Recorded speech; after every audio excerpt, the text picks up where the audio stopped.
Aman niyatlanib javatsin, mana shu Amir Temur bobomiz mana shu yerda tug'ilgan, mana shu dunyo tevadigan joyi shu yerda, mana haykali qurilgan. Mana bu tomonda Amir Temurni bu farmon toshi bor. Ilgari Amir Temur otasi farmon o'qigan o'sha yerlarda.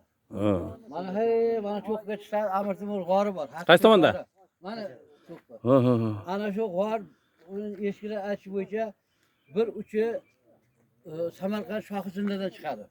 Tagidan bor. Buni hech kim nima qilib havo yechmaydi. Bir uchi Buxorodan chiqadi deydi. Ana shuni endi hech kim ham oxiriga yetmagan buni. Yo'l bor tagida, to'ynet. Yo'l bor, havo yetishmaydi-da. Lekin yo'l bo'lgan, ha. Temirlar lashkari bilan shu yerda bekinib, mana shu yerda otasi mana shu yerda qo'nim topganda. Bu yerda eski tarix. Mana endi turizm bo'lyapti.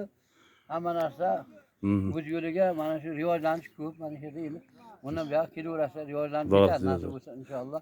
Sizlarga ham mana shu niyatlaringizni ijobat qilsin Xudoy. Demak, xuddi shu yerda yashagan ekanda, qadimda avlodlar. Bobolari. Ha, bo'ldi. Bobolari, ha.